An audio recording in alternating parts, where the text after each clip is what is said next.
Oke, welcome back di PMB Channel Bangun Mental Bisnis.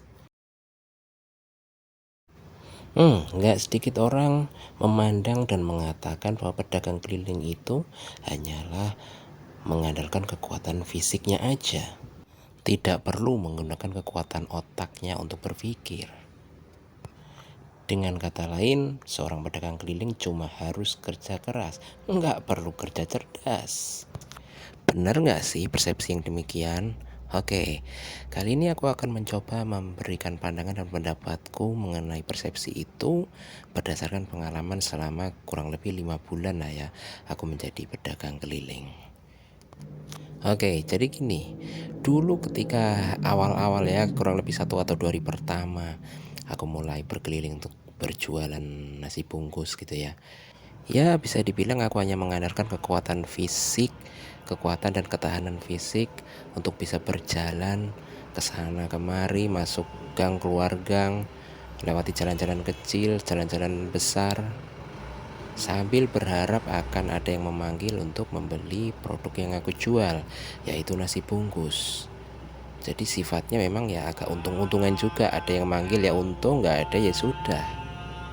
Jadi bisa dibilang waktu itu murni aku hanya mengandalkan kekuatan dan kekuatan dan ketahanan fisik untuk bisa berjalan ke sana kemari.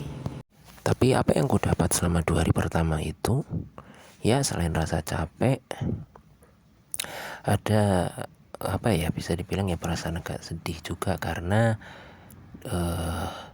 hanya kurang lebih hanya 4 sampai 5 bungkus yang terjual dari 15. Tapi bukan berarti terus aku give up, nyerah, enggak, bukan begitu. Tapi sejak atau setelah 2 hari itu akhirnya aku tersadar bahwa aku nggak bisa hanya mengandalkan kekuatan fisik. Aku juga harus mengandalkan kekuatan otak, kekuatan pikiran. Ya banyak yang perlu aku pikirkan. Yang pasti hal-hal yang bersifat taktis ya. Seperti kemana aku harus melangkah, kemana aku harus menjualkan barang ini, terus gimana cara menyuarakan, kalau istilahku menyondingkan produk ini. Nah itu banyak lah yang harus aku pikir. Dengan sendirinya aku mulai berpikir, belajar, learning by doing tentang yang namanya strategi marketing, menentukan target target market dari produk yang aku jual. Misalkan nasi bungkus, siapa sih yang butuh nasi bungkus ini? Apa iya ibu-ibu rumahan? Ya mungkin ada lah 1 2 gitu ya, tapi kan kebanyakan kalau orang yang tinggal di kawasan perumahan ya masak sendiri. Karena itu aku nggak tidak banyak masuk ke wilayah perumahan.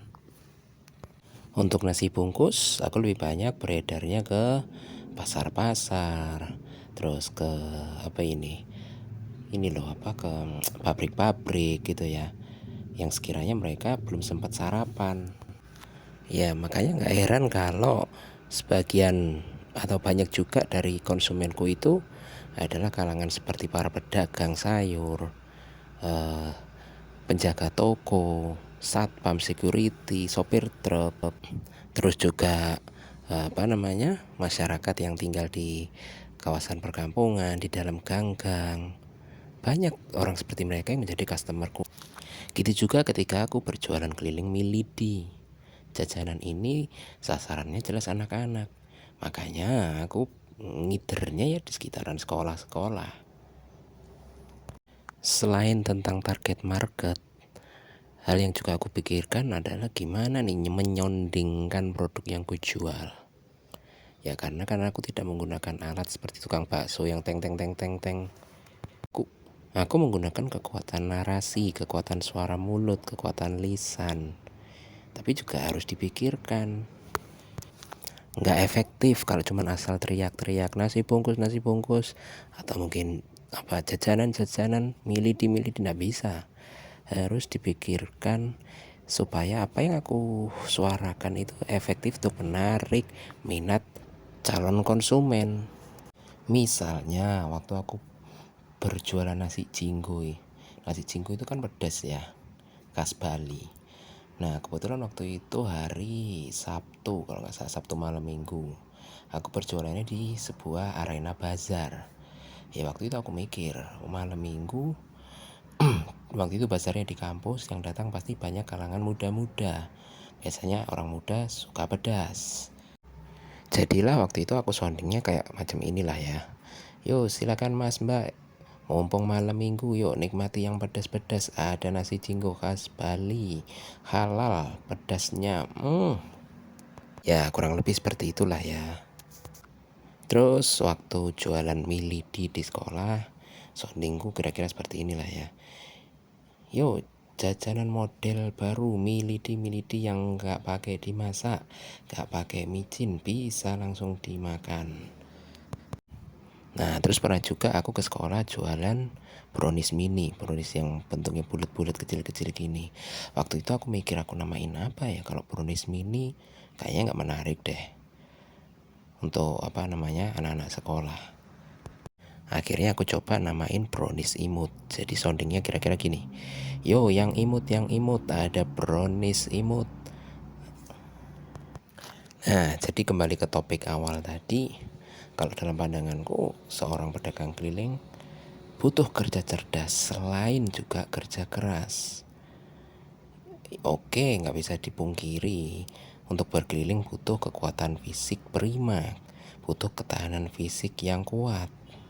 Tapi itu bukan satu-satunya faktor yang dibutuhkan oleh seorang pedagang keliling. Kekuatan pikiran, kekuatan otak untuk memikirkan strategi penjualan juga sangat perlu supaya efisien, nggak banyak buang tenaga. Kan pedagang keliling itu pasti yang diinginkan kan produknya habis terjual dan kalau bisa dalam tempo yang sesingkat-singkatnya. Misalkan aku keluar setiap hari itu kira-kira jam 6 pagi. Menjual keliling nasi bungkus kurang lebih ya 20 lah ya, 20 bungkus. Diharapkan paling tidak jam 10 atau setengah 11 lah ya sudah habis terjual.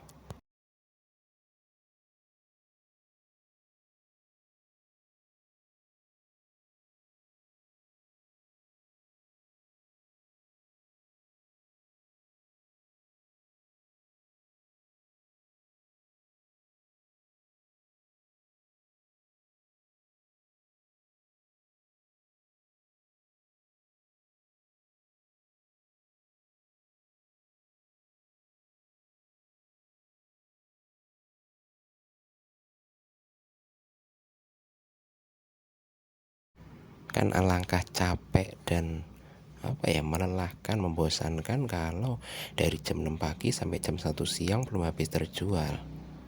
Iya nggak? Nah, kalau bisa ya jam 10 11 pagi itu apa setengah 11 sudah selesai lah.